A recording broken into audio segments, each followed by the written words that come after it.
Oi pessoal, tudo bem? Então, continuando no capítulo 2 do Elo, bom, a gente hoje, na nossa primeira aula, desse capítulo, a gente vai tratar de alguns princípios básicos, daquele capítulo, chamado conjuntos finitos, enumeráveis e não enumeráveis, tá? Então, iniciamos aqui com a ideia dos números naturais, tá? Então, qual é a ideia dos números naturais? Então, a, os números naturais, como conjunto, a gente vai construir ele de forma abstrata, e essa construção é feita em cima de axiomas, que são verdades admitidas sem provas.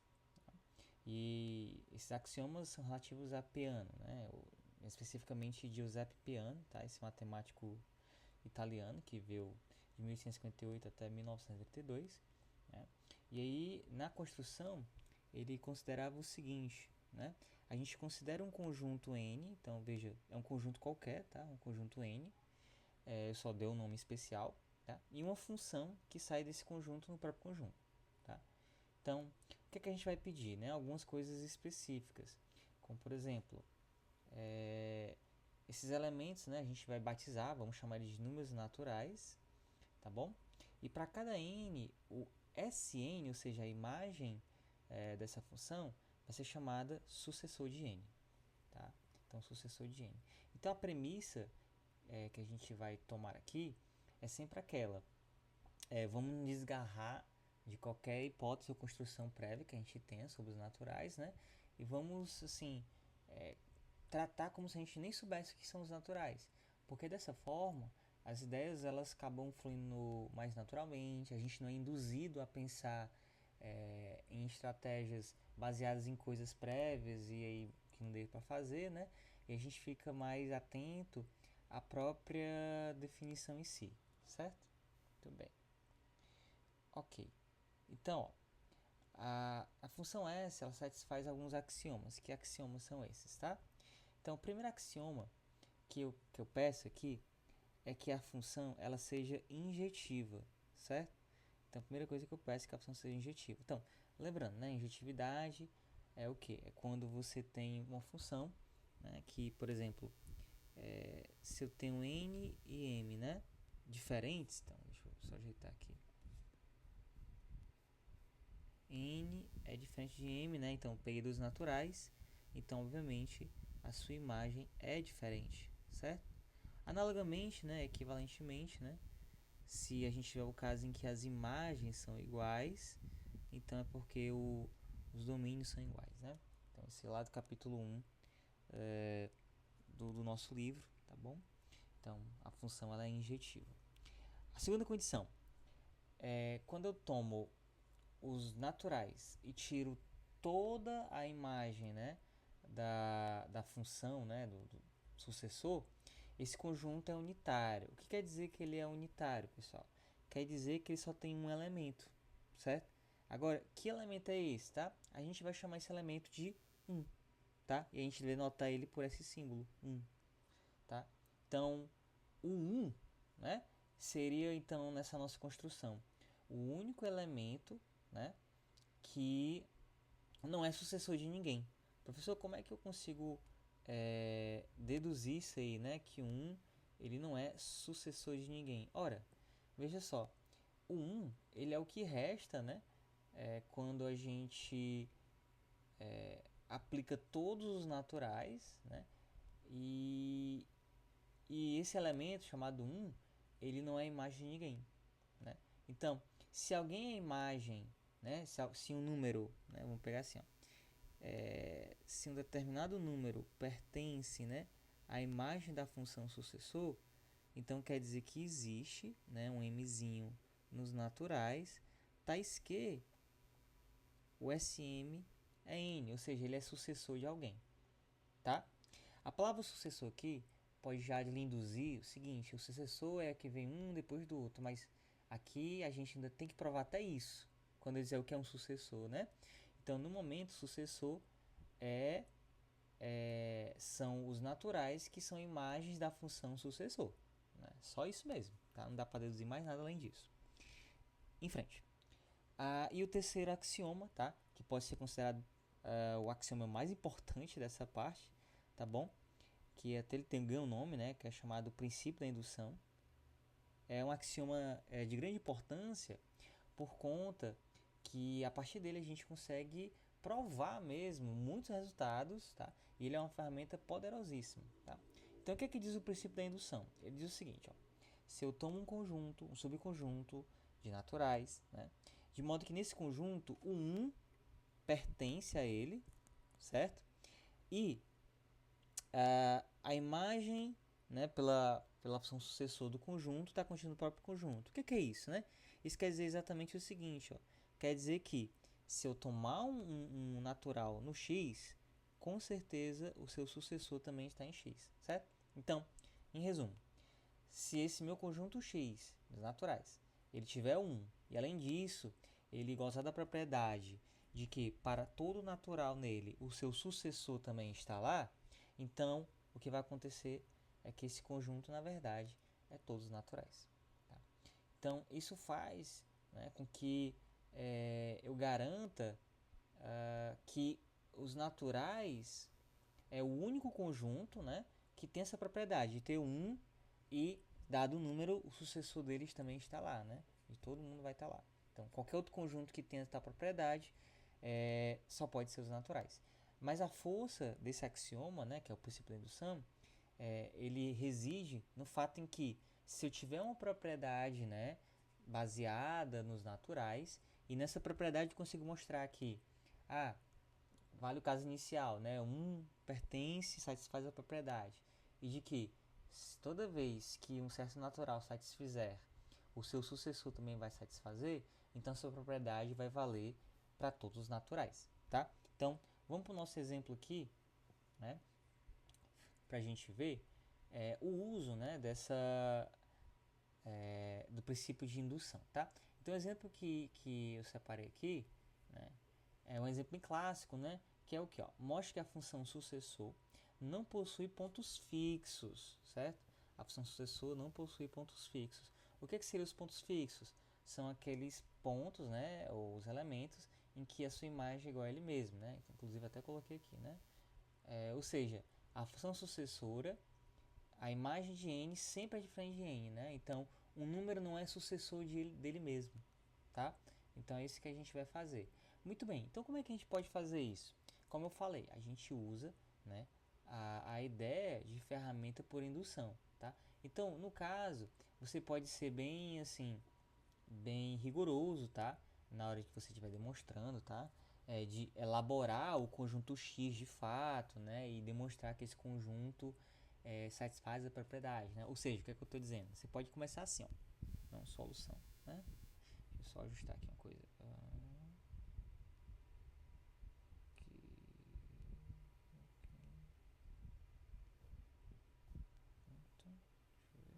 a mesma coisa. Não muda muita coisa não. Pronto.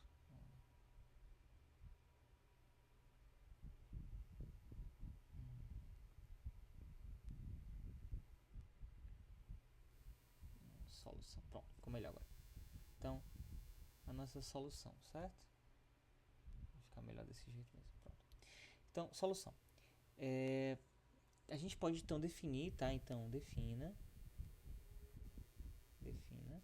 x como sendo o conjunto dos naturais, né? Tais que isso seja verdade, tá? Então, veja só. O que é que eu quero mostrar, né? Eu quero mostrar que Sn é diferente de n para todo n. Então, eu começo assim, tá? Então, suponha que existe esse conjunto que vale essa diferença, certo? Tá bom? Então, o que eu vou fazer? Eu vou mostrar que, na verdade, ele é todo natural. O mais importante, né, inicialmente, é mostrar que isso é um conjunto não vazio, né? Claro que para valer o princípio de indução, o passo inicial é que o 1, né, esteja no conjunto. Então, isso já garante a não vacuidade do conjunto, né? Então, meio que a verificação da primeira hipótese da indução, né, já garante o fato do conjunto não ser vazio, tá? Então, é como se a gente está fazendo as duas coisas simultaneamente, né? Você verifica que 1 está no conjunto e simultaneamente já mostra que o conjunto não é evasivo, tá bom? Muito bem. Então, por que que o 1 ele está no conjunto, tá? O 1, né, então deixa eu até colocar aqui, ó, note, né, o seguinte, note que o 1 pertence a x, por quê? Pois o 1 não é sucessor de ninguém, não é sucessor de nenhum número, tá? Nenhum número natural, tá? Em particular, ele não é sucessor dele mesmo. Opa. Em particular, ele não é sucessor dele mesmo, tá certo? Então, logo, né? O S de 1 com certeza é diferente de 1, né? Ou seja, porque se você tivesse a igualdade acontecendo aqui, ó, você estaria dizendo assim, aqui o 1 ele é sucessor de 1, ok, mas ele é sucessor de alguém, né? Isso não pode, né? De modo nenhum, tá? Então, o que ocorre mesmo é que o 1 não é sucessor dele mesmo, né? Então, ou seja, ele não é sucessor de ninguém, então o 1 pertence ao conjunto. Muito bem. O que a gente tem que verificar em seguida? Que se um determinado natural está em x, o seu sucessor também vai estar, tá? Então, suponha, né,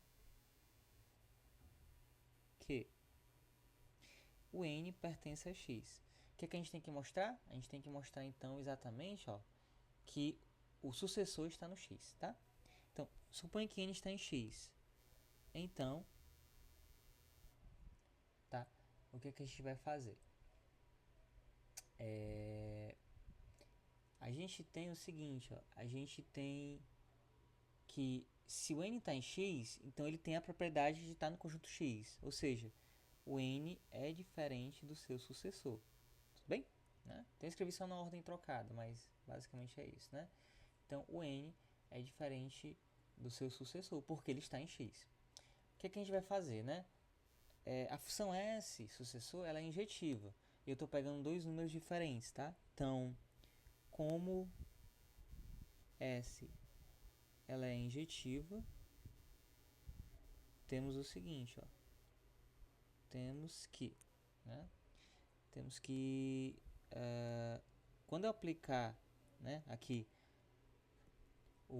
a função nos dois lados, a imagem também é diferente, tá? Então temos que a imagem do Sn, né, é diferente do Sn, certo? Parece estranho, né? Ó?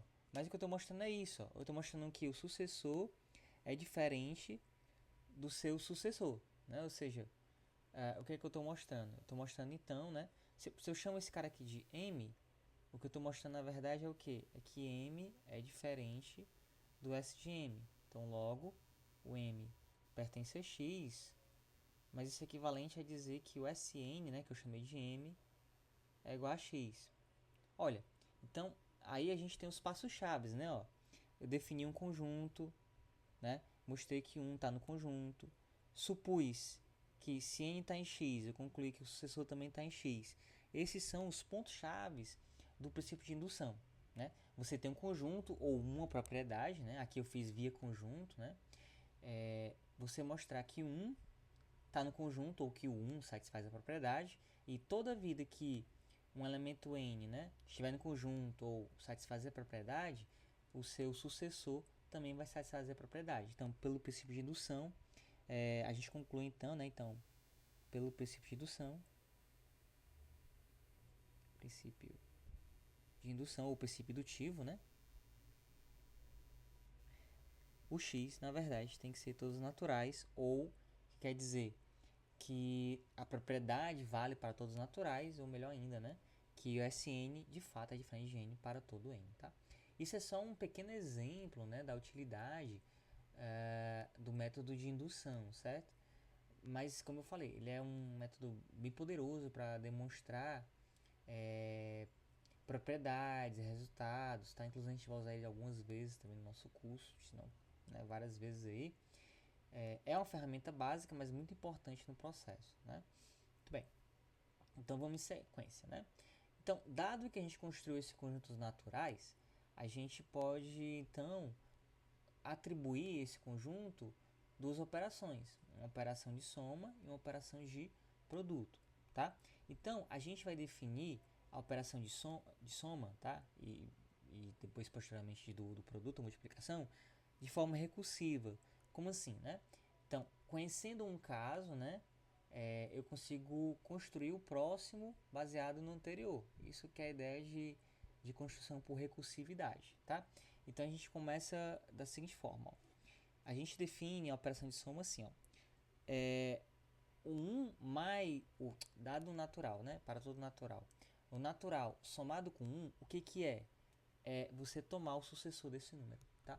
Então, para definir recursivamente, eu tenho que partir de alguma coisa que eu conheça. No caso, a única coisa que eu conheço até agora é um conjunto chamado natural e uma função chamada sucessor, e nesse conjunto vale 3 axiomas, tá? Então, tudo que eu tenho é só isso, e eu tenho que trabalhar com essas construções que eu tenho.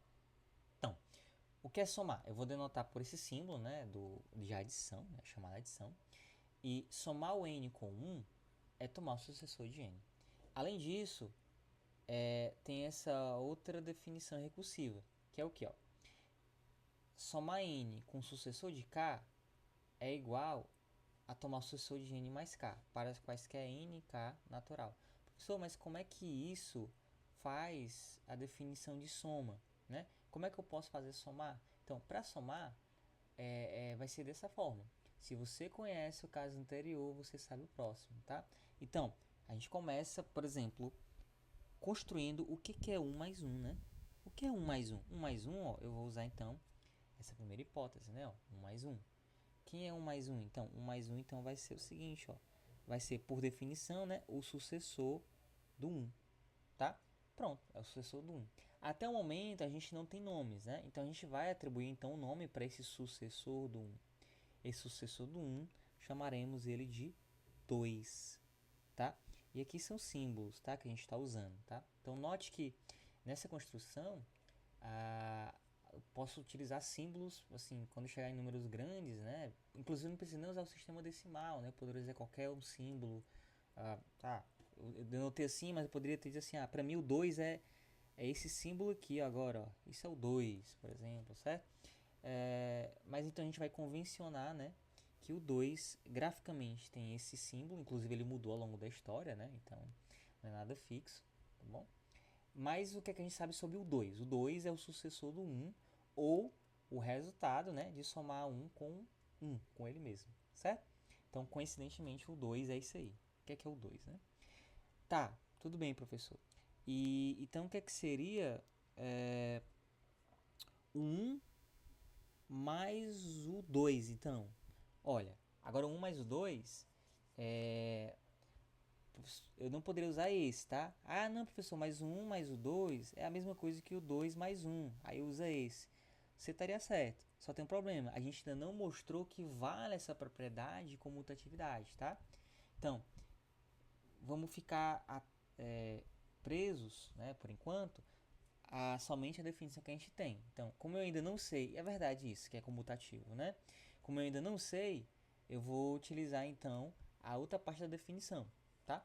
Então, o que seria somar 1 com 2? Olha, eu sei que o 2, ele é o sucessor do 1. Ah, agora eu caí na segunda parte, ó. Então, sendo assim, 1 mais o sucessor do 1 é o quê? É o sucessor de 1 mais 1. Mas o que é 1 mais 1? Usando anteriormente, ó, 1 mais 1 é o que a gente está chamando de 2. Então, 1 mais 2 é o sucessor do 2, que aí eu vou batizar com esse símbolo e chamá-lo de 3, tá? Então, note que com isso a gente consegue fazer recursivamente, né, as nossas contas, tá? Recursivamente, recorrendo sempre aos casos anteriores. E aí construindo, né, esse conjunto, né, chamado conjunto dos naturais, tá? Então, de repente, né, ó, a gente tem assim, a gente teria o 1, o sucessor do 1, o sucessor do sucessor do 1, né? É o sucessor do sucessor do sucessor do 1, tá? E ir para frente. Claro que escrever dessa forma, né, a gente já está estabelecendo aqui meio que uma Por que que eu estou escrevendo assim? Por que que eu não escrevi de outro jeito, né? Então, ainda é muito precoce até mesmo eu escrever isso. Por quê? Porque aqui eu estou admitindo uma relação chamada relação de ordem. O que vem primeiro, o que vem depois. Coisa que eu ainda nem falei aqui, né? Então, na premissa que eu tinha falado, a gente só vai assumir o que está construído até o momento. Então, até isso eu não posso escrever por enquanto, né? O que eu posso fazer é só o que eu estou falando aqui agora, tá bom? Muito bem. Então, a gente define dessa forma aí, né? A soma de dois números. E se fosse números arbitrários, por exemplo, aproveitando aqui, né? Quem é então o 2 mais o 3? Tá, então o 2 mais o 3, né? Eu vou ter que usar então essa hipótese aqui, né? Então o 2 mais o 3 então vai ser o seguinte, ó, vai ser o 2 mais... Eu sei já que o 3 ele é o sucessor do 2, ó, ou seja, você tem que ter um conhecimento prévio do caso anterior, né? Então, se eu não soubesse o sucessor do 3, eu não poderia fazer a conta ainda, né? Eu teria que recorrer, né, ao anterior, até achar um caso que eu conheça. Então, 2 mais 3 é o 2 mais o sucessor do 2. Mas, pela definição de soma, isso é o sucessor de 2 mais 2. Só que ainda não definiu 2 mais 2, né? Então, note que eu sempre preciso de casos anteriores para poder fazer, né, o próximo, certo? Então, meio que tem que fazer o 2 mais 2 primeiro, né? Então, vamos fazer aqui o 2 mais 2, ó. 2 mais 2. 2 mais 2 é 2 mais o sucessor do 1, né? Que o 2 é o sucessor do 1. Então, isso é sucessor de 2 mais 1. E aí eu preciso ter, né, nesse caso, quem é o 2 mais 1. Então, o 2 mais 1, ó, a gente vai ter que utilizar essa definição de cima, né? Então, isso é o 2 mais 1, né? Ele é o sucessor do 2, né? Tá bom? Inclusive, acho que eu até poderia fazer lá, enfim, mas dá certo aqui. Então, isso é o sucessor, né? Quem é o sucessor do 2? Eu chamei de 3, certo? Então, o 2 mais 2 é o sucessor do 3. Aí eu tenho que dar um nome, né? Vamos chamar isso aqui de 4, né? Pronto. Então, a gente volta pra cá, né? O sucessor do 2 mais 2 vai ser o seguinte. 2 mais 2, no caso é 4, né? Então, o sucessor do 4, que eu vou dar um nome para ele, vou chamar ele de 5, tá? Poderia ter outra forma de fazer, né? Analisando aqui um pouco, talvez... Deixa eu só ver um pouco aqui, né? Para poder usar a hipótese de estima tem que aparecer o 1, certo? Mas o 2, eu já sei que ele é o sucessor do 1, né? De repente até... Deixa eu me ver aqui uma alternativa, né? É o sucessor do... para tentar escrever nesse formato aqui, certo? É o sucessor de 2 mais... esse outro 2 eu vou chamar sucessor de 1, né? E aí o que que ocorre? Isso é o sucessor de... Então eu estou nessa hipótese, né? Então isso é o sucessor de 2 mais 1, certo? Sucessor de 2 mais 1. Que é basicamente o problema que apareceu aqui, né? Tá, o sucessor de 2 mais 1, eu posso utilizar então a primeira hipótese de novo, né? Da definição de soma. Então isso vai ser o sucessor do 1, tá? Talvez essa seja a forma mais coerente de fazer, tá? Então você vê, ó, que o resultado de... Deixa eu só ver se está correto mesmo, né? O sucessor de 2 mais 2 vai ser então o sucessor de 2 mais o sucessor do 1, né? Que é o 2. Isso é igual a, por definição, né? A segunda, né? É o sucessor de 2 mais 1. Só que o 2 mais 1 é o sucessor do 1. Desculpa, é o sucessor do 2. Pronto, é isso que estava errado. Tá achando estranho, né? É o sucessor do 2. Certo? E aí, se você não conhecesse quem é o sucessor do 2, ok. Você faria o sucessor do sucessor do sucessor. E o que é o 2? O 2 aqui eu estou definindo ele como o sucessor do 1, né? Certo? 1, 2, 3, 4. 1, 2, 3, 4, tá? Ou seja, 2 mais 3, o resultado é o sucessor do sucessor do sucessor do sucessor de 1, que eu estou chamando de 5, certo? Poderia até denotar assim, né? a composição, né, 4 vezes aí do 1, né? Tanto que no livro do Elon a gente encontra essa notação, né? Ele vai justamente chamar que é uma definição indutiva, né? Eu estou definindo algo indutivamente, né? Ele até lá vai falar que é a iterada da função, ele vai citar o teorema da definição por indução, né? Que ele não dá a demonstração no livro, inclusive, tá? Mas basicamente é assim. Inclusive no livro, né? Ele define diretamente a soma já, né? O m mais o n como a interação n vezes, né? Do sucessor do m, tá bom? Mas aí a construção, assim, mais básica, assim, precisar recorrer a isso é usando essas duas hipóteses, tá? Muito bem. Da mesma forma, né, a gente define a operação do produto, né, de forma recursiva, tá? E aí, na operação do produto, a gente define assim, ó, o n vezes 1 é o próprio n, e o n vezes k mais 1 é igual a n vezes k mais n, tá? Note que aqui eu já estou lançando mão, né, dessa notação, tá? Eu estou chamando sucessor de n mais 1, tá? E eu poderia já até depois, né, ficar falando, né, sobre m mais n, né, sem precisar denotar assim a operações, né, usando o sucessor, certo? Inclusive nessa parte aqui, ó, eu posso então até escrever usando a parte de cima, né? Eu posso escrever assim, ó, n mais sk, então vai ser k mais 1, né? Isso é igual ao quê? É o sucessor de n mais k, ou seja, o n mais k mais 1, certo? Inclusive, escrever dessa forma já dá uma pista pra gente sobre uma propriedade que a soma vai ter, né? Então já a gente vai falar dessa propriedade aí. Então, eu defino o produto do n vezes 1 como n, e n vezes o k mais 1 como nk vezes n. De novo, isso aqui é feito para ser uma definição recursiva. Se eu quiser, por exemplo, eu quero descobrir, por exemplo, quem é n vezes 2, né? O n vezes 2, então vai ser o seguinte, ó. O 2, ele é 1 mais 1. Então, eu estou nessa hipótese, né? Então, por essa construção, né? Isso é n vezes 1 mais o n. Só que o n vezes 1 é o próprio n. Tá? Aí isso, então, n vezes 2 é o n mais n, né? Então, a resposta é essa, tá? Aí você pode batizar, né? E chamar isso de 2n, né? Se você quiser. Mas, basicamente, essa é a resposta. É o resultado de somar n com n. Tá bom? Muito bem. Então, propriedades de soma e produto, né? Então, a gente pode inferir algumas propriedades a partir das definições estabelecidas, como, por exemplo, uma associatividade, né, que vale tanto para o produto quanto para a soma, né? Uma distributividade, uma comutatividade e também a chamada lei do corte, tá? Então, na associatividade, a gente tem exatamente que você pode somar, né, em pedaços, né? Somar m com n e depois somar isso com k é a mesma coisa que pegar o m e somar n com k, da mesma forma, né, na multiplicação. Distributividade, né? Multiplicar uma soma é somar a multiplicação de cada parte.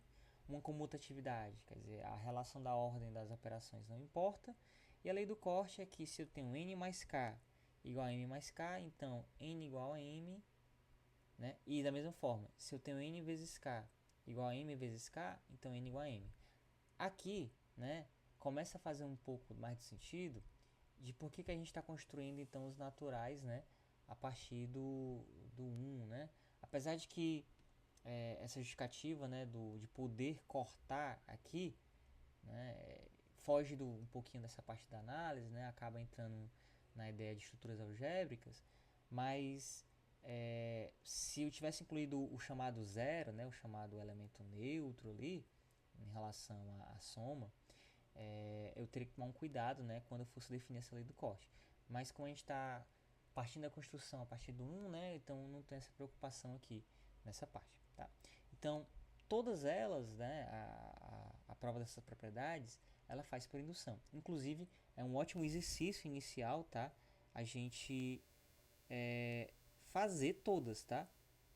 Tentar fazer todas sem dar uma olhada em nenhum canto, tá? Porque já exercita bastante essas técnicas de demonstração, tá? E também ressalto o que eu falei, né, da importância da técnica de indução. Então, vamos ver aqui então a demonstração de alguns para a gente, né, se apossar dessas ideias, tá? Então aqui, ó, vamos dar uma ideia de como a gente pode demonstrar, né, por exemplo, a associatividade, tá bom? Meio que a associatividade já estaria contida na própria definição da soma, sabe?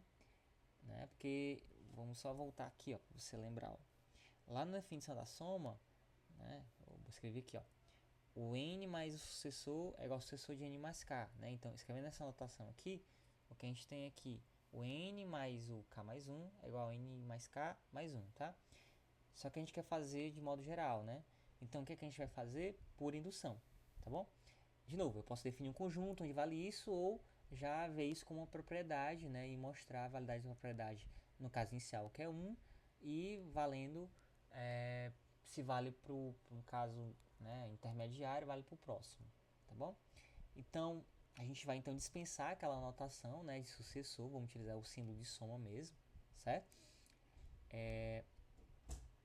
Para poder demonstrar aí para poder demonstrar aqui exatamente a validade dessas coisas, tá? Então a gente vai mostrar que isso aí vai valer para todo K, tá? Então a gente vai fixar esse MSN, tá? A gente vai fazer indução sobre o K. Então, para K igual a 1, ó, o que, que a gente vai ter? Ó? A gente vai ter então que o M mais N mais 1, pela própria definição, né, de soma, né, de adição, ela vai ser o seguinte, ó, é um natural mais 1, né, pela definição da soma. Isso vai ser o que? Seria aquele S do M mais N, né, o sucessor de M mais N, certo? Que aí eu estou dispensando essa notação aí, né, no caso, tá bom? Muito bem, deixa eu só retomar aqui, exatamente, certo? Então, M mais N mais 1, né?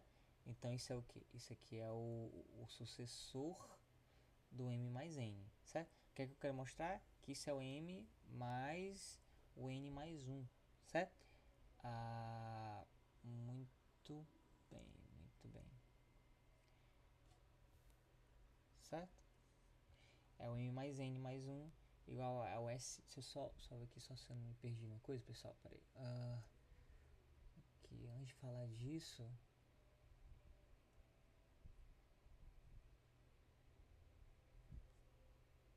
Acho que tá certo. Porque aqui, ó, por que eu dei essa pausa, né?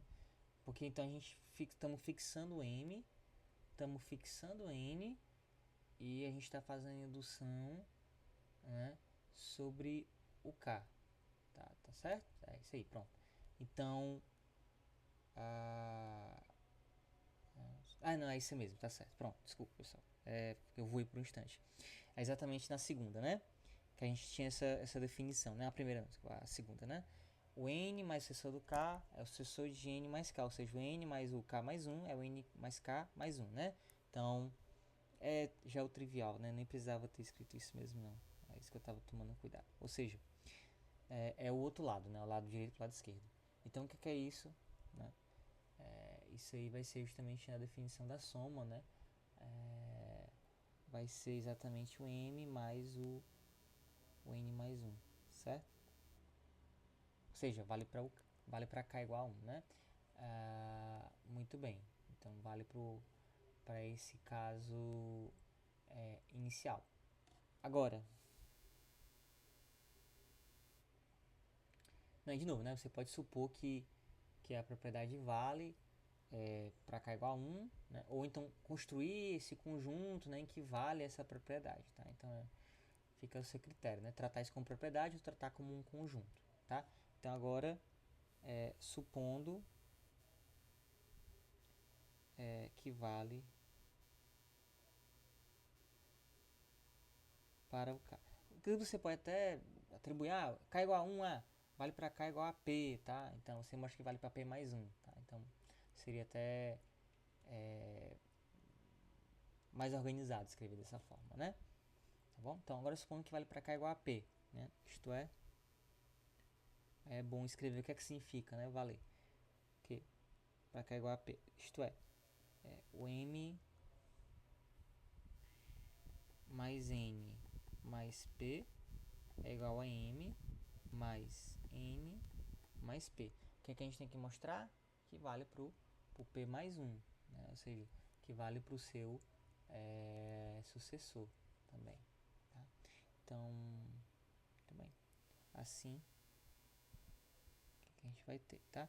Então, é bom começar então pelo outro lado, né? Então, vamos lá. M mais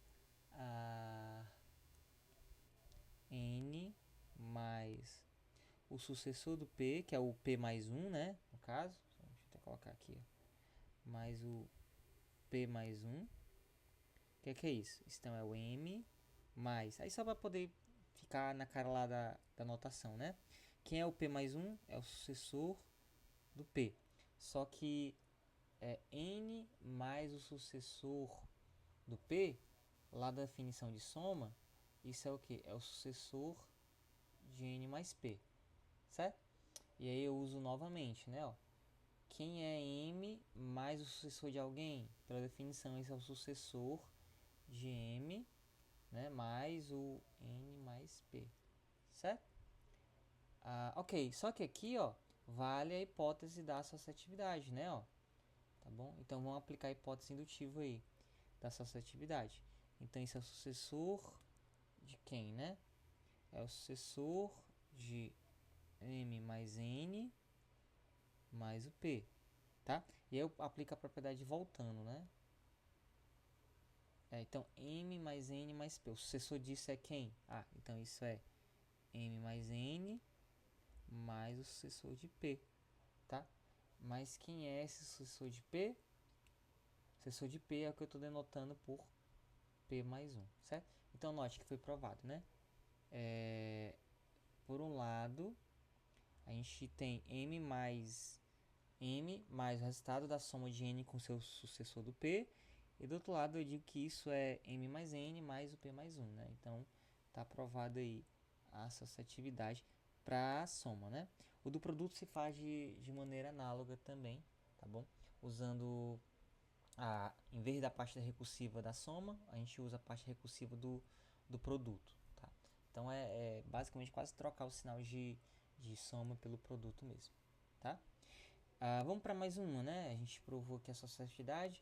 Vamos fazer aqui para a lei do corte, então, que é uma das propriedades que eu acho muito importante até, por conta que com essa lei do corte a gente consegue depois demonstrar uma propriedade que é muito importante, né, mais à frente, tá?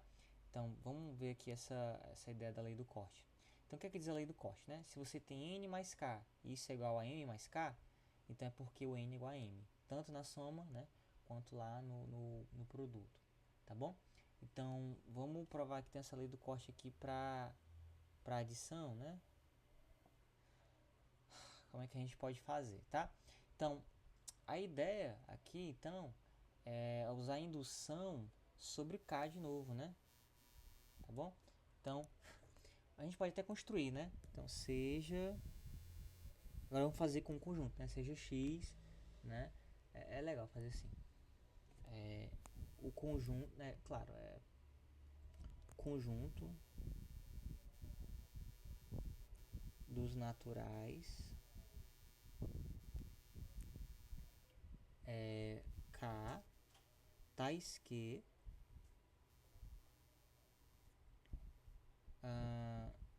vale a propriedade da lei do Cauchy, né? Tais que N mais K igual a M mais K, então o N igual a M, certo? Então, vamos pegar o X desse conjunto aí, tá bom? O que a gente tem que fazer? Mostra que o 1 está no conjunto e que se o K tiver, o K mais 1 também vai estar. Agora, veja só. 1 pertence a X, tá? 1 vai estar nesse conjunto. Por quê, ó? O que quer dizer que 1 está no conjunto? Quer dizer que o N mais 1 igual a M mais 1 implicar o N mais M. Por que isso que é verdade, professor? Porque é o seguinte, ó, vamos lá. Pois N mais 1 igual a M mais 1 é o que? N mais 1 eu estou chamando o sucessor de N, né? M mais 1 é o sucessor de M. E aí, como a minha função sucessor é injetiva, se a imagem é igual, é porque o domínio é igual. Ou seja, o que é que a gente tem? Ó? N mais 1 igual a M mais 1, concluímos que N igual a M, certo? Ou seja, eu pude cortar, né, o 1 dos dois lados, tá? Então, o 1 de fato não pertence a esse conjunto, tá certo? Muito bem, então ele tá nessa... ele tem essa propriedade aí, tá bom? Então, além disso, né, se K pertence ao conjunto, né, que é o que a gente quer fazer, então, se ele está no conjunto, ele satisfaz essa propriedade, né? N mais K igual a M mais K, então N igual a M, né? Que é que a gente tem que mostrar que para o sucessor, né, vai valer também isso aí, né? Então, vamos pensar aqui no sucessor. Então, N mais o sucessor do K, ou seja, o K mais 1, tá? Então, isso aqui vai ser o quê? Tá? A gente tem que mostrar que... vamos supor, né, que esses dois estão sendo iguais, né? A gente tem que mostrar, então, que eu posso, então, cortar, né, o K mais 1 dos dois lados para poder concluir que o N é igual a M, certo? Muito bem. Vamos utilizar, então, aqui a associatividade, certo? Então, o N mais o K mais 1 igual a M mais o K mais 1. Então, por associatividade, né, ó, que a gente provou anteriormente. Isso é o N mais K mais 1, que é igual ao M mais K mais 1. Só que, o que é isso, né? Eu estou dizendo, então, que o sucessor de N mais K é igual ao sucessor de M mais K. Se não tiver claro, né? É exatamente, o sucessor de N mais K é igual ao sucessor de M mais K. Mas a função sucessor é injetiva, então isso é verdade se o N mais K for igual a M mais K. Mas por hipótese o K está em X, e toda vez que ele está em X, né? Lembra que eu posso cortar então o K, então na verdade o N é igual a M. Certo? Ou seja, eu pude cortar novamente, né? Eu pude supor, né? Se o K mais 1, né, é igual, então eu posso cortá-lo, então a conclusão é que o K mais 1 vai estar no conjunto, né? Então, daí o K mais 1 também vai estar em X, logo esse conjunto X é todo natural. O que é que isso quer dizer? É um conjunto que os elementos que estão dentro dele têm a propriedade de valer a lei do corte. Só que esse conjunto estão todos naturais, ou seja, estão para todos os naturais, vai valer então a lei do corte. Tá? Muito bem. E aí, como eu estava falando anteriormente, né? Esse resultado, daqui a pouquinho a gente vai citar ele de novo, ele vai ser importante para a gente falar de uma coisa que entre dois sucessores não tem outro natural, né? Porque até o momento a gente está construindo sucessores, mas nada garante que um sucessor vem logo após o outro, né? Mas nessa frase que eu estou verbalizando, um sucessor não vem logo um atrás do outro ou após o outro, eu estou definindo o que a gente chama de relação de ordem. Então, antes de falar um pouco desse fato, é bom falar o que é ordem, né? O que é ordenar alguma coisa. Então, assim, sobre os naturais, né? Dados Mn, a gente diz que M é menor que N, tá? Então, menor que, né? Menor que. Se existir um número K natural, né? De modo que para esse natural o N é o M mais K.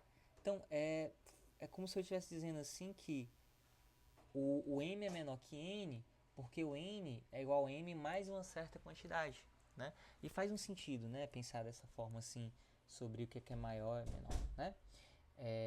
No caso, o maior é só você definir com o sinal trocado, né? Aqui a gente não escreve, mas o que seria então M maior do que N? Ora, equivalentemente, a gente poderia que M é maior que N, né? Se existir vamos usar um P, né?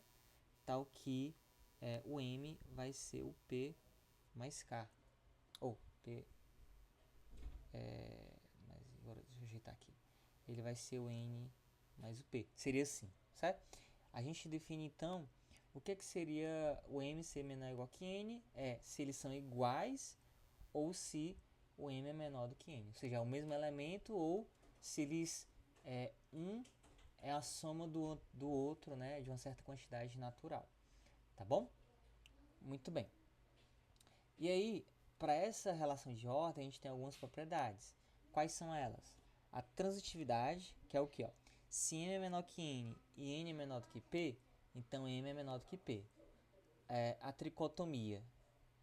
Dados mn, uma das três alternativas vai acontecer. Ou m igual a n, ou m menor que n, ou n menor que m, né? E a monotonicidade da adição. Quer dizer o que? Se m é menor do que n, então para todo p, né, eu posso somar dos dois lados o p, tá? Que vai valer aí a desigualdade acontecendo também. Tá certo? Muito bem. Essa monotonicidade também vale para o produto, tá, pessoal? Dentro dos naturais. Tá? E é esse fato que se segue, né, da relação de ordem, que é o que? Para qualquer natural não existe, tá? Então, um ênfase pro não, né? Não existe um P natural, né? De modo que esse P esteja entre dois sucessores. Ou seja, entre dois sucessores não existe um natural. Ou seja, um número ele vem logo antes do seu sucessor, né? O sucessor vem logo depois do seu antecessor, né? Que é o que vem antes, tá? Então, não existe esses furos, né? Não existe esse espaço, né? Realmente, quando eu estou escrevendo os naturais, aí sim, eu poderia agora escrever aquilo que eu tinha falado lá no começo, né? Que os naturais, então, escrevemos assim, ó. É o 1, o sucessor do 1, porque entre o 1 e o sucessor não tem ninguém. O sucessor do 1, o sucessor do sucessor do sucessor do 1, e assim vai, né? E aí a gente batiza e dá símbolos para isso, né? O sucessor do 1 a gente chama de 2, o sucessor do 1 chama de 3, 4, 5, e aí vai, certo? E aí sim, eu consigo construir os naturais e colocar nos naturais uma relação de ordem, né? De escrita também coesa, tá certo? Olha, a transitividade, né? Vamos, vamos aqui pensar também todos de novo, né? Esses três exercícios, tá? Eu acho interessante a gente pensar nessas hipóteses aí, né? E deixar isso como exercício pra gente fazer. Então, a gente vai ter depois um vídeo aí que é resolvendo esses exercícios que eu tô deixando, né? Alguns deles eu tô propondo também, tá bom? Então, nesse primeiro aqui a gente vai fazer um panorama geral das ferramentas para os nossos exercícios. Muito bem, então vamos pensar nesse fato. Para qualquer n, não existe um p entre dois sucessores, tá? Então a gente vai demonstrar isso aí. Então, e é legal que também eu vou apresentar essa ferramenta, né? Então vamos demonstrar ou provar, né? No caso, vamos fazer por absurdo, né? Então, suponha que tenha mesmo, tá? Então, suponha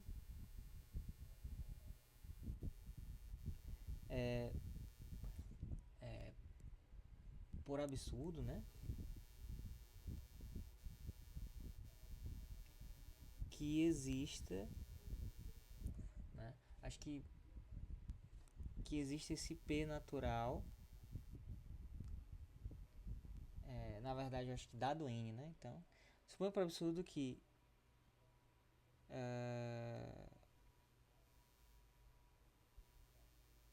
deixa eu deixar aqui um pouquinho. Suponha por absurdo que dado N, né? Vírgula. Agora sim. Opa, deixa eu só mover ele de volta lá pro canto dele.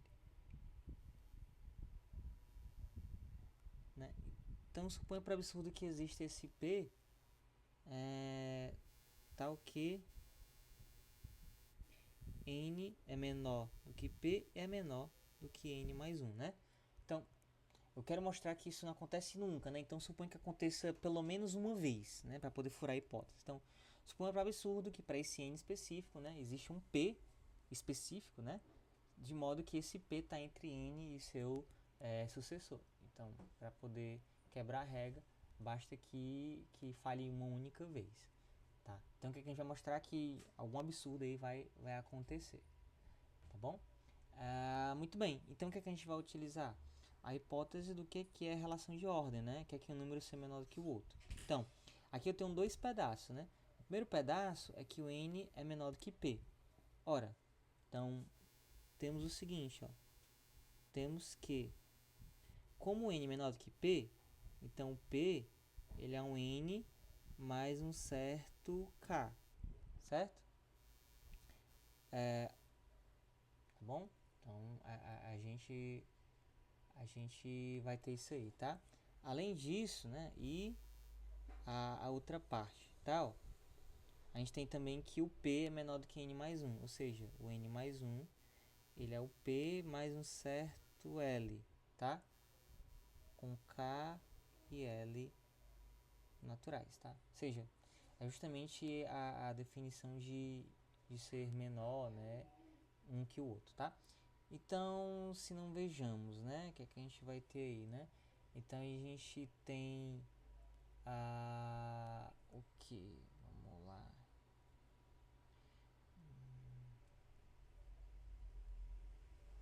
A gente pode pensar, então, na ideia de fazer aparecer o n mais 1, ou seja, tentar conectar esses dois, tá? Veja que para conectar esses dois, se fizer aparecer o n mais 1 dá certo, né? Então assim, o que a gente vai fazer? Ó, aqui a gente vai fazer é pegar o p e somar 1. O que é pegar o p e somar 1, né? É somar 1 no n mais k.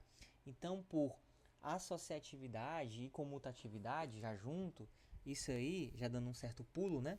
Isso vai ser o n mais 1 mais k. O que é que eu usei aí? Ó? Com certeza eu utilizei a comutatividade, né? Que é para trocar a ordem do k com o 1. E depois eu utilizei a associatividade, né? Então, eu estou usando as propriedades de soma. Tá?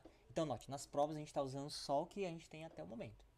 Pronto. Só que quem é n mais 1 é o p mais l. Tá? Então, é o p mais l mais um certo k. Certo? Deixa eu só ver se está tudo certo mesmo. Aqui, p mais l. Isso aí mesmo, né? P mais l. Tá certo. Tá. E aí eu vou usar de novo a associatividade, né? Então, isso é o p mais l mais k. Ora, mas eu tenho então que p mais 1 é igual a p mais l mais k. Então, por comutatividade, né? Ou por comutatividade, então deixa eu só, cadê?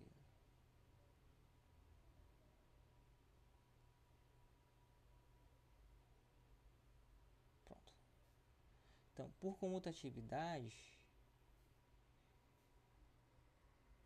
vai valer a lei do corte, né? Ou seja, eu posso cortar esse p com esse p, né? Pensando assim, lei do corte, né? No caso. Deixa eu voltar aqui para a cor normal. Pronto.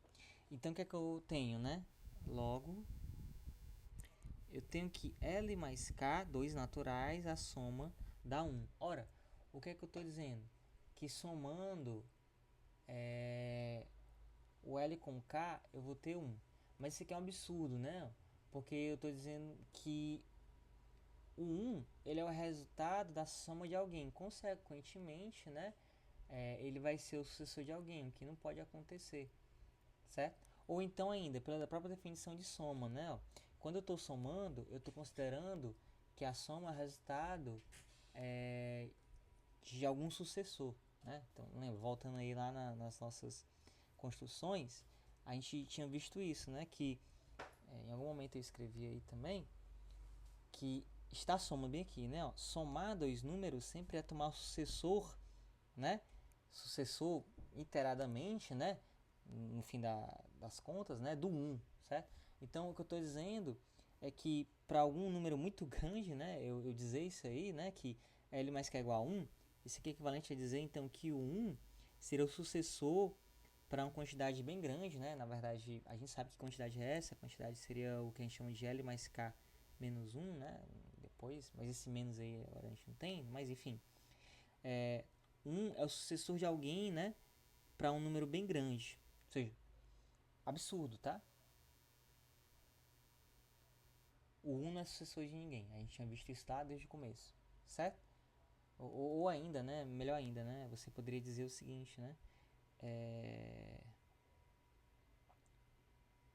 Eu poderia até fazer melhor para poder ficar mais plausível com o que a gente estava fazendo, né? Então, isso aqui é igual a 1. O que é que eu estou dizendo, tá? O L mais K, então vai ser o seguinte, ó. Na verdade, eu poderia dividir em casa essa análise, certo? Seria uma análise à parte, né? Porque se o K for 1, o que é que eu tenho? Eu tenho então que o L mais 1 é igual a 1. Mas por definição, quem é L mais 1? É o sucessor do L. Então 1 é o sucessor do L. Absurdo, né? Tá bom? Então, ou seja, dá para provar isso por indução, né? Que isso é um absurdo. Ou seja, é uma indução dentro dessa hipótese, né? Do por absurdo, tá? Então, vamos até fazer isso pra gente treinar, né? Então, que legal, né? Então, vamos botar como função uma questão extra aqui, tá? Então, estrelinha, né? Isso aqui é um absurdo, tá? Ou seja, o que a gente tem que mostrar é que o L mais K sempre é diferente de 1 para todo fixado L, né? Para todo K natural, tá? Então, isso é uma coisa que a gente tem que demonstrar, tá? Se não tiver claro esse absurdo, tá? No livro ele só fala, isso aqui é um absurdo, porque a definição de adição, a soma de dois números naturais é sempre sucessor de algum número, logo não pode ser 1, né? Mas a gente pode demonstrar isso mesmo e dar uma ideia mais rigorosa. Então, só para concluir aqui e fechar, tá? Então, somar dois números naturais nunca pode ser 1. Então, isso é um absurdo. De onde veio esse absurdo? Supor que existe, né, um P entre dois sucessores. Então, logo, ou então, né, para finalizar, então, não existe um P natural para que N seja menor do que P e menor do que N mais 1, né, para todo N natural. Ou seja, um sucessor, ele sempre precede, né, o seu antecessor e não tem nenhum outro número entre eles. Então, vamos só demonstrar essa hipótese que a gente colocou, né? Deixa eu só ver aqui se eu consigo transportar. Então, vou até colocar aqui, né? Prove. Esse é um exercíciozinho, né? Prove que M mais N é diferente de 1 para todo Mn natural. A gente faz uma hipótese de indução, né? Então, considere X o conjunto tal que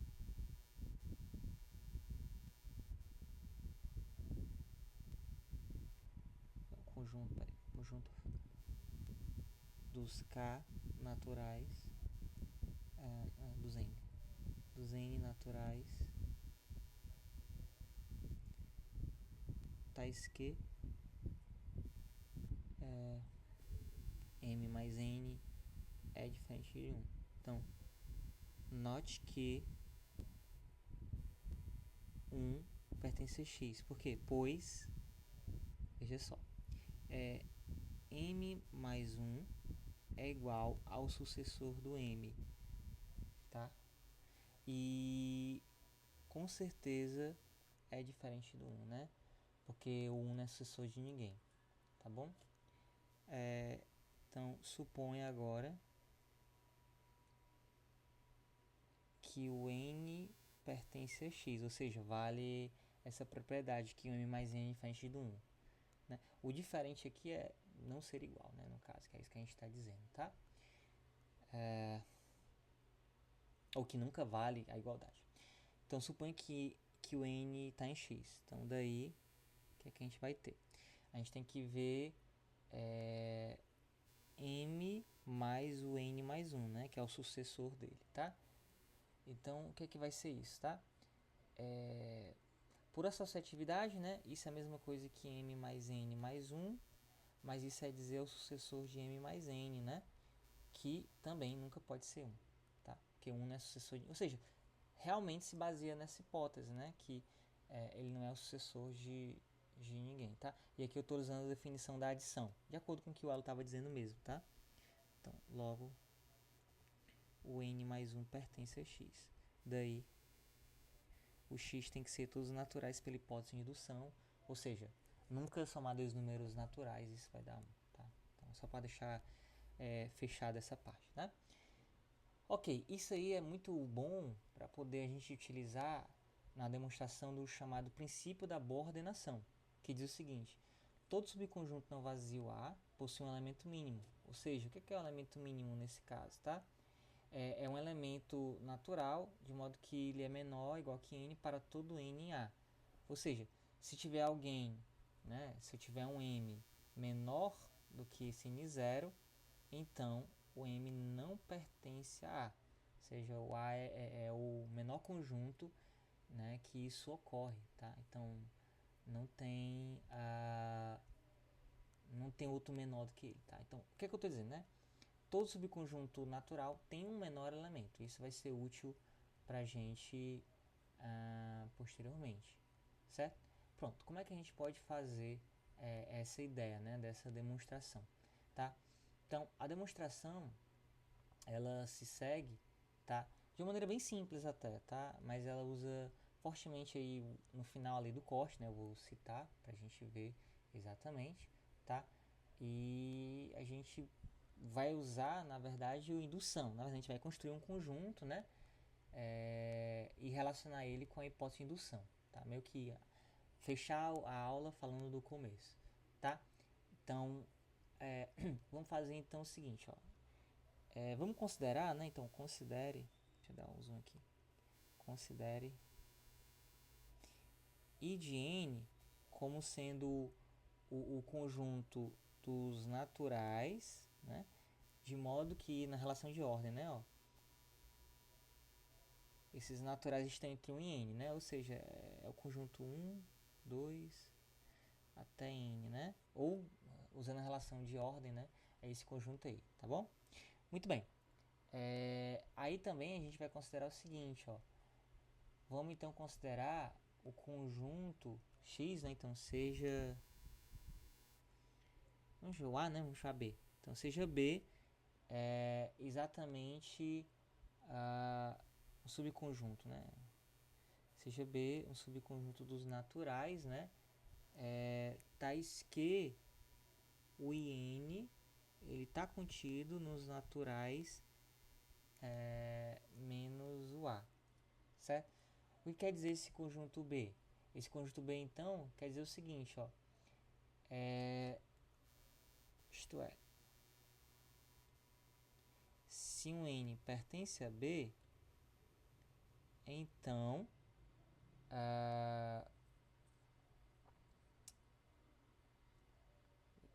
se o N pertence a B, então o N não vai pertencer a A, certo?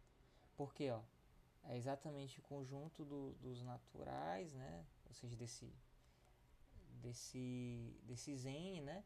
De modo que não só o N, né? Então N e todos os seus números menores que N também não estão em A. Está bem forte, na verdade, né? Então, isto é, se N está em B, então... Deixa eu escrever isso aqui melhor, né? Então, P não está em A para todo P menor ou igual do que N. Claro que o 1 também está incluso lá, né? Então, o B é esse conjunto grande, né? É um conjunto que... se o N está dentro dele, implica que não só o N, mas todos os números menores do que N está dentro dele. Qual que é a ideia, né? A ideia, então, é mostrar, então, que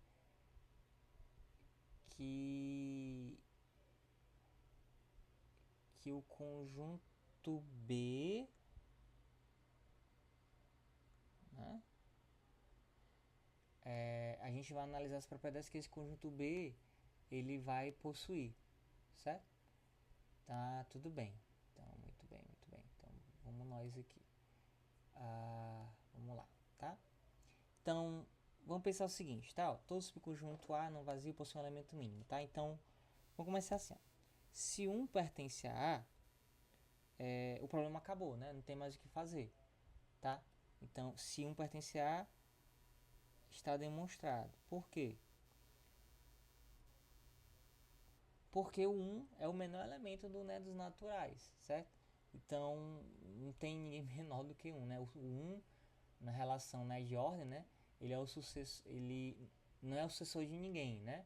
E a gente viu que o sucessor, né, entre dois sucessores, não tem nenhum outro número. Então, o 1 acaba sendo o menor número, né, nessa relação de ordem aí, né?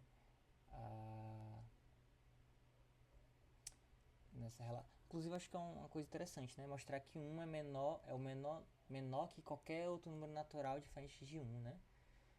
Acho que fica como exercício aí essa ideia, tá? Que a gente usou aqui, né? Se 1 pertence a A, então está demonstrado. Isto é, o menor elemento do A é o próprio 1, né? Então, agora... Vou ter que botar talvez outra folhinha aqui. Peraí. Pronto. Então, vamos lá aqui, pra cá. Então, se 1 não pertence a A... Opa, então 1 não pertence a A, né? Então, o 1 ele vai pertencer ao B. Por quê? Ó? Pois o 1 ele pode ser visto como o I1, né? Exatamente, que é o conjunto que só tem um elemento, né? 1, certo? E daí, nesse caso, né? O I1, então, ele vai estar contido nos naturais menos o A, certo? Porque o 1 não está em A, então o conjunto com 1 não está, então ok. Então é verdade, tá? Então, ó, pensando na indução, né? O 1 está em B. Só que tem um negócio, para esse conjunto que a gente definiu, né? Ele não vai satisfazer a hipótese, certo? Por quê? Ó? Porque justamente o A não é vazio. Então vamos entender o porquê. Ó. Então, B... Então, deixa eu ser mais explícito, né? Deixa eu ajeitar aqui. Aqui. Pronto. Então, se um determinado N pertence a B, não podemos inferir que o seu sucessor está em B. Por quê? Ó? Pois, pelo princípio de indução,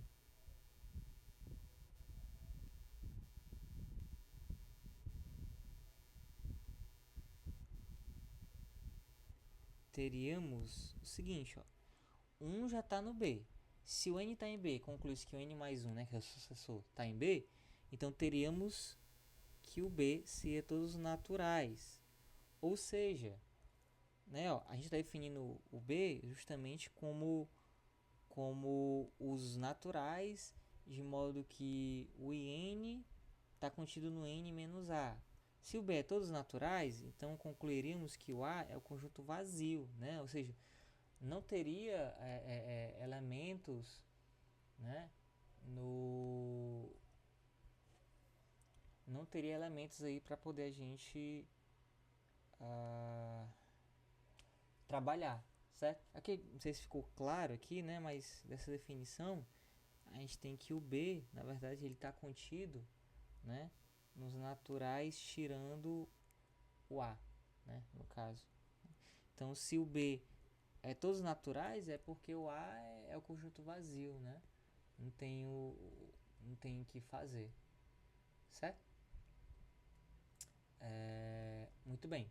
Então, o meu B, né? Ele satisfaz a primeira hipótese, né? Mas não satisfaz a segunda hipótese para poder valer a indução, certo? Então, como ele não cumpre, né? Como ele não cumpre, o que é que isso quer dizer? Ou seja,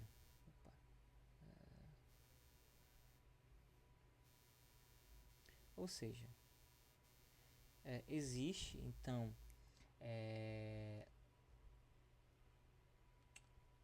existe esse N, eu até chamei de N0, né? Mas não sei se vai ser exatamente o N0. Então, vai existir um N no B, né? De modo que tal que o N mais 1 não está no B, né? Porque se existisse, seria todos naturais. Então, esse N mais 1, então, seja, tá? N0, né? Esse N mais 1. Tá bom? Vamos batizar ele de N0, tá? O que é que a gente tem que mostrar? Que ele é o tal do elemento mínimo do A, tá? Nesse caso aí, tá bom? Então, o que quer dizer, né? Existe um n que está em B, mas o n mais 1 não está em B. Ou seja, do 1 até o n, todo mundo vai estar no A, né? No caso, tá bom? Deixa eu só ver aqui, isso aqui todos, né? Então todos os inteiros de 1 até o n, no A não, desculpa. Todos os inteiros de 1 até o n vão estar no complementado A, né? Mas o próprio n0, né, pertence ao A, né? Ou seja, o n0 ele é o menor elemento do conjunto A, e aí a gente demonstra o nosso teorema, tá? Então, só para esclarecer, né? Dizer que o n está em B, né? Então, vou botar aqui, né? É dizer então que, né? É dizer que o IN está contido nos naturais menos o A, certo? Ou seja, todos os naturais estão no complementar desse A, só que o próximo, né? Que é o N mais 1, tá? Vai estar no B. Onde foi que a gente usou a lei do corte nesse caso, certo? Para poder ficar explícito aí, tá bom? Então, vamos formalizar essa parte aí, para poder ficar explícito o uso da lei do corte, né? Nesse caso, tá? Então, seja N0 esse cara, né? Então, o que a gente vai ter, né? Que eu tinha escrito que o N, vamos escrever assim, né? 1, 2, 3, até o N, ele vai estar contido no N menos o A, né? Porque o N está no B, né? No caso, então, o N está nos naturais menos A, mais o N0, né? Que é o N mais 1, pertence a. Então, como não existe nenhum natural entre o N e o N mais 1, então o N mais 1 é o primeiro elemento que está em A, ou seja, o menor elemento de A. Então, como necessariamente o N ele é menor do que N mais 1, ou seja, do que N0, né? E a partir daí ele é menor do que o... pronto. E esse aqui está em A, né? A gente volta aqui, né? Na relação de do que é menor, não sei o que eu escrevi, pronto, aqui, ó. Acho que tinha escrito antes, aqui, pronto. O que é que eu estava dizendo, né, ó? Dizemos que M é menor do que N, né? Se acontecer isso, né? Peraí, não é isso que eu queria falar, não. É uma parte que eu escrevi aqui.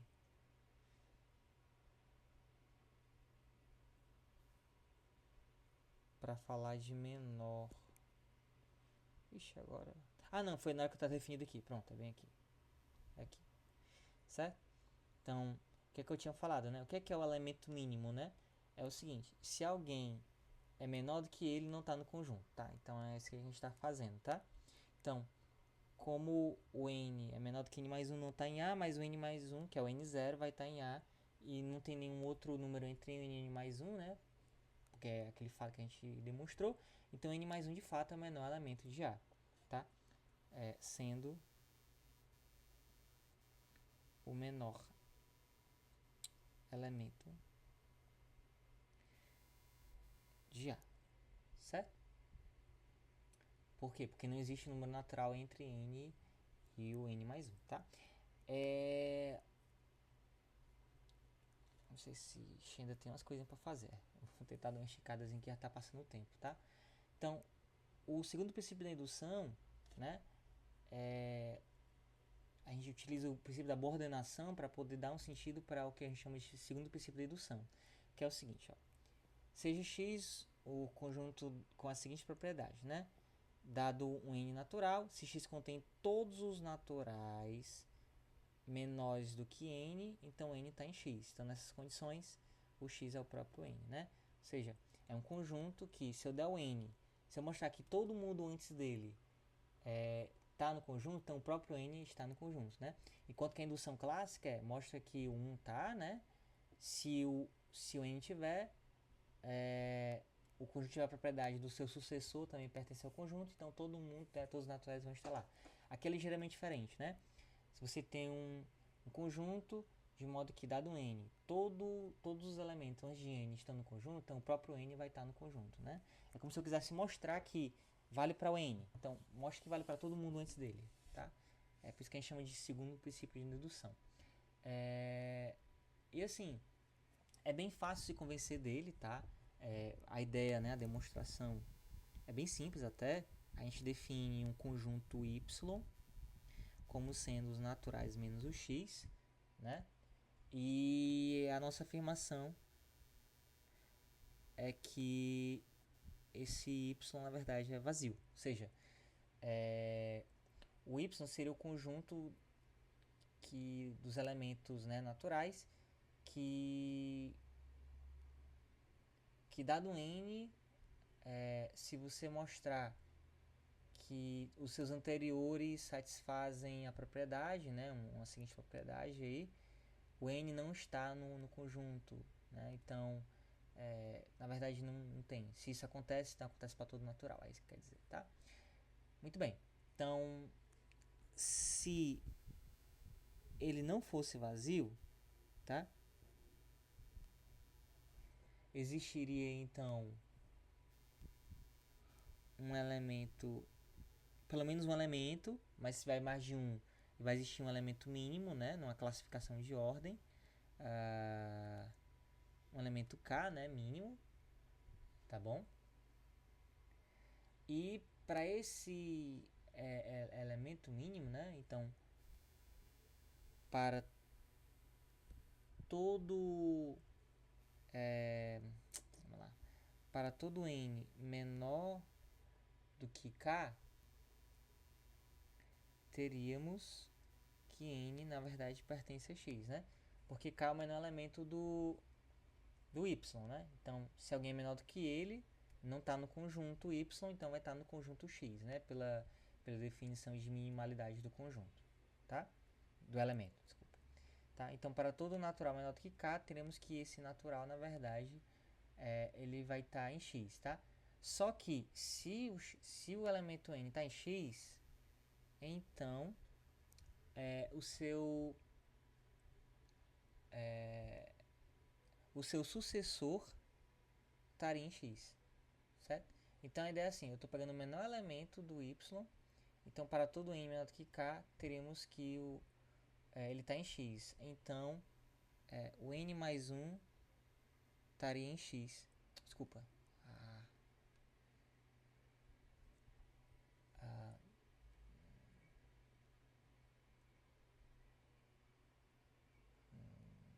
Não, é assim.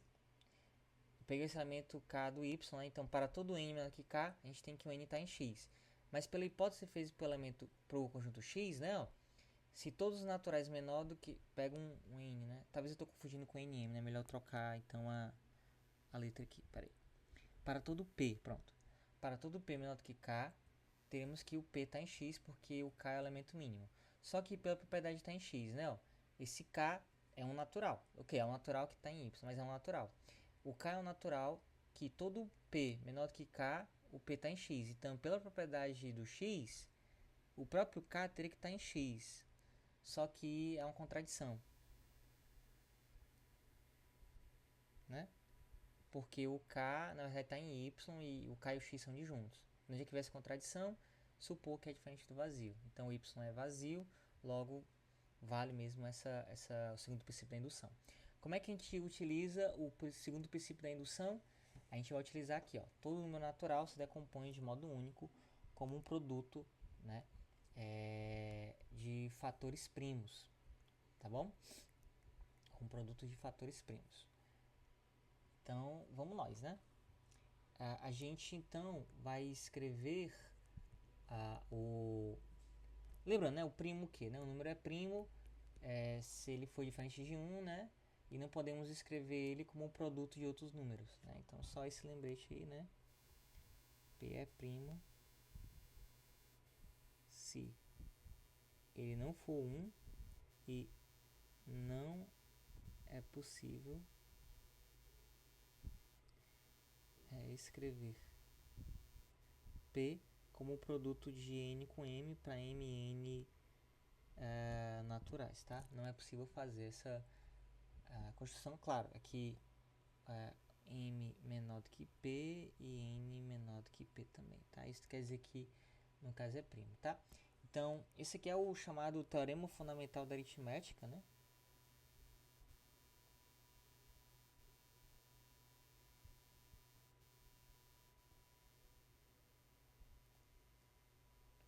Tá bom? Teorema fundamental da aritmética. E a gente vai utilizar o segundo princípio de indução para poder provar isso aí, né? Que se decompõe de maneira única, tá? Então, o que a gente vai fazer, né? Então, tome N um número natural, tá? E aí a gente vai supor, né, que todo número natural menor do que N, né, para usar o segundo princípio de indução, né? Ele se decompõe como produto de fatores primos, certo? Ou seja, suponha que todo natural menor que N se decompõe como fatores, né, de números primos.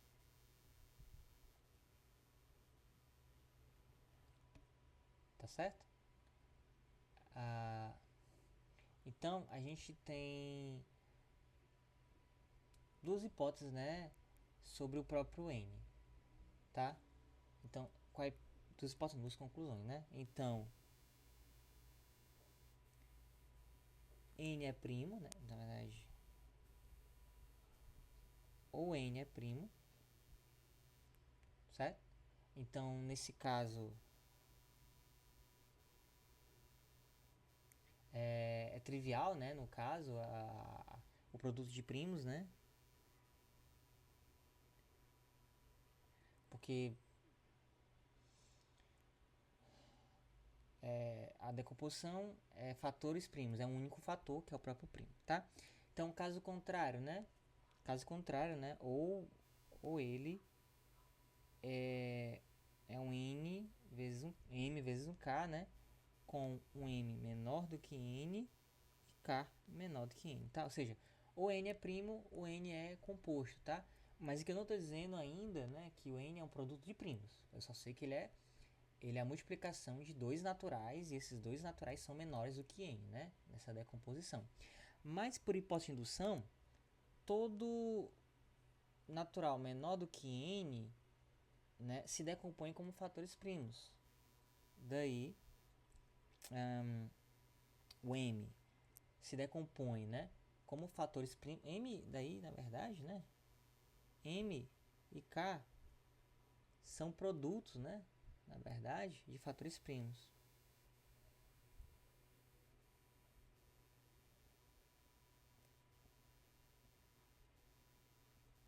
Logo, N é produto de fatores primos.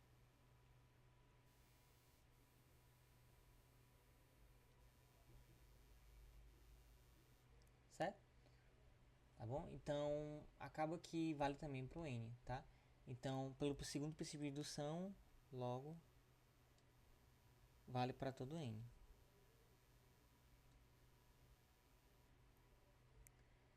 Certo? Muito bem. Veja que está faltando aí, né, a unicidade, tá? A gente vai fazer ele como um exercício, tá? Como continuação. Mas basicamente você pega assim, né, ó. Então eu já sei que o N é um produto de primos, né? Sei lá, P1, aí também pode ter potência, né? P1 alfa 1, P2 alfa 2, sucessivamente, PR alfa R, né? A unicidade, né, é justamente dizer assim, suponha que tenha outro, né? Sei lá, a Q1 beta 1, né? Vezes Q2 beta 2, sucessivamente, vezes QS, né? Não necessariamente a mesma quantidade, beta S, tá? Então, a ideia aqui é é mostrar que tanto os primos são os mesmos, quanto os expoentes são os mesmos, tá? Eu queria deixar isso como exercício, né, pra gente estar fazendo, tá? Mas a gente pode até já pensar um pouco, né, para meio que adiantar aqui a uns exercícios, né? Então vamos pensar aqui um pouco aqui, ó. Como é que a gente pode fazer isso, tá? A gente pode tentar fazer isso por indução, né? No caso, só que ainda falta um exercício que é o seguinte, que a indução ela pode começar sem ser a partir do 1, tá? Ela pode começar a partir de uma certa quantidade, que também é um outro exercício, tá? Então meio que eu vou assumir isso aí, tá? Então é uma coisa meio que avançada. Então para n igual a 2, né? Porque até o momento a gente só pode começar do 1, né? Mas vai ter um exercício, inclusive também a gente vai discutir no futuro esse exercício, que a indução também pode ser assim, em vez de demonstrar que vale para 1, aí valendo para 1k, valendo para k mais 1, vale a indução, né? A gente pode começar valendo para um certo a natural, então uma quantidade só é válida a partir de um natural, né? Então eu já estou assumindo isso aqui, então por isso que não era muito adequado estar fazendo isso agora, mas para tentar dar uma ideia, né? Então para n igual a 2, né? Para n igual a 2 você tem que o n é igual a 2 e a única forma de escrever ele, né? Não tem outro jeito de escrever. Se você tivesse, sei lá, esse Q1, beta 1, né? Vezes Q2, beta 2. Não tem muito jeito não, tá? É meio que trivial, né? Porque nesse caso não tem jeito, você vai ter que todo mundo aqui... não vai ter, né? No caso é 1, né? Se você quiser trivialmente, mas acaba que só pode ter um fator, e esse fator é o 2, o expoente é 1, então é trivial, né? Não tem o que fazer não. Então, aí você suponha que vale para n igual a k, né? Suponha verdadeiro para n igual a k, né? Isto é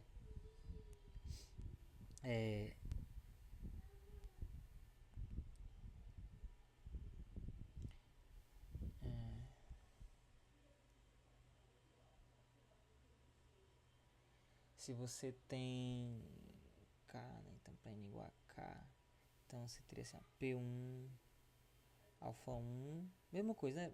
Eu vou usar uma de notação aqui, né? PR alfa R igual a, vamos lá, Q1 beta 1 QS beta S. Então, o que é que isso quer dizer? Isso quer dizer que o PI é o QI e o alfa J é o beta J, né? Em particular o R, né, igual a S no caso também, né? Então é isso que vai acontecer. E aí o que, que a gente tem que ter, né? A gente tem que ter então mostrar pro K mais 1, né? No caso, tá bom?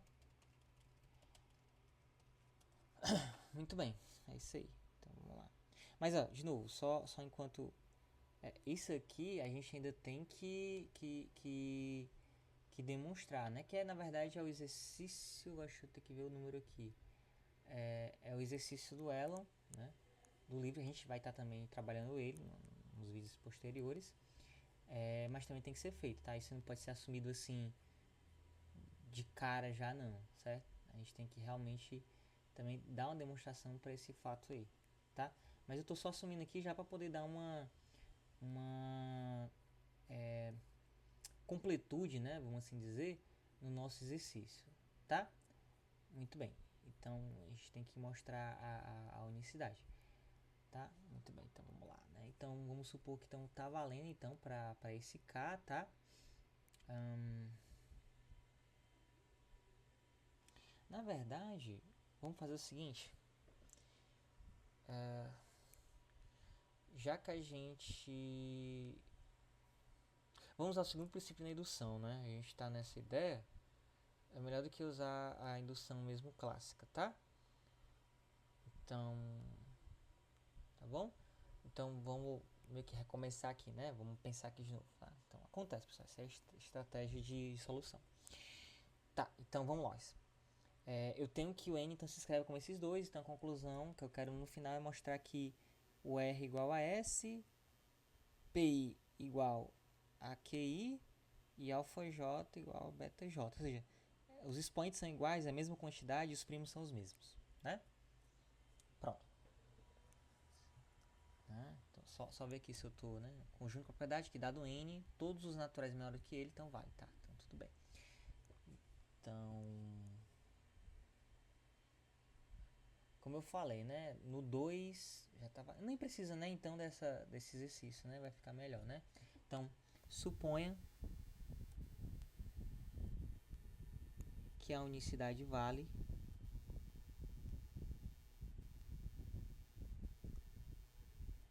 para todo natural k menor do que n. O que a gente tem que mostrar é que vale para o próprio n, né? E aí isso vai concluir então que vale para todos os naturais. Muito bem. Então, o que é que a gente vai ter, né? Então eu estou escrevendo n, daí o que é que a gente vai ter? Ó? O n então ele vai ser o seguinte, ó. A gente pode ver, por exemplo, o seguinte. Eu acho que eu poderia até, para facilitar um pouco a conta da gente, não sei, ignorar um pouco isso, né? Enfim, eu poderia pensar assim, ó. O N1 ele é P1 vezes um certo M, né? Onde M é o restante do produto lá que tava faltando, tá? Mas por outro lado, ele é um Q1 vezes um certo K, tá? E aí nesse caso, tanto M é menor do que N e o K é menor do que N, né? Ou seja, vale a decomposição, tá? Mas o que é que está dizendo isso? Que o N é igual a P1 vezes M, que é igual a Q1 vezes K, tá? Aí eu vou utilizar a definição de divisibilidade, né? Então o que é que eu estou dizendo? Ó? Logo, eu estou dizendo então, na verdade, que o P1 ele vai dividir, né, o Q1 vezes K, certo? Então, ele vai acabar dividindo, né, ou o Q1 ou um fator do K, por exemplo, certo? Tá bom? Então, acho que talvez, deixa eu ver aqui, então, aqui tá, assim, aqui tá, eu posso pensar, pronto, esse é mesmo. Então, portanto, P1 divide, não precisava nem ter feito aquilo ali, né, mas vai fazer um certo sentido, né? Então, o P1 ele vai dividir ou Q1 ou algum fator, né? Então, o P1 divide Q1 ou o P1 divide um QR aí, qual QR não, né? Tem que usar outra letra aí.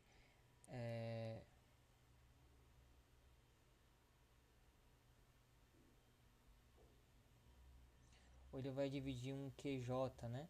Mas o fato é assim, eu posso renomear, né? Eu posso então dizer que o QJ na verdade é o Q1, né? Para poder ficar nesse formato aqui, tá? Então é um truque que a gente pode fazer, tá? Isso aí é comum. Então vamos deixar desse jeito aí mesmo, tá? Então o P1 divide Q1. Não, caso contrário, né?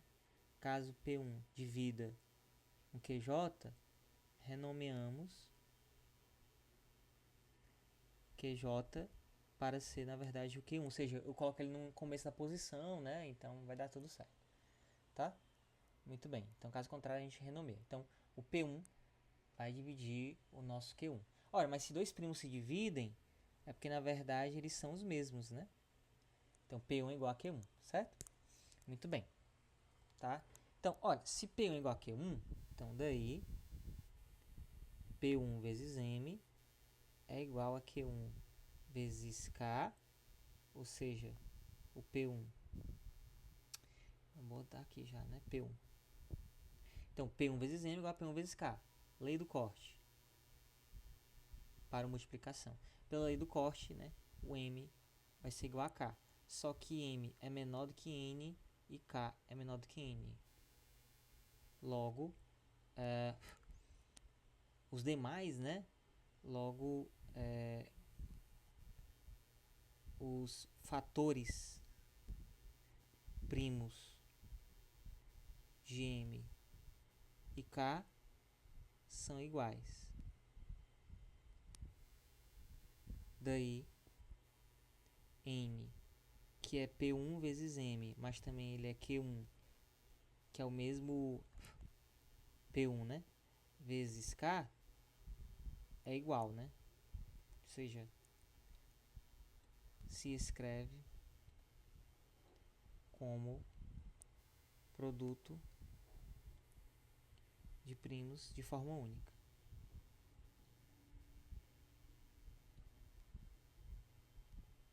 Certo?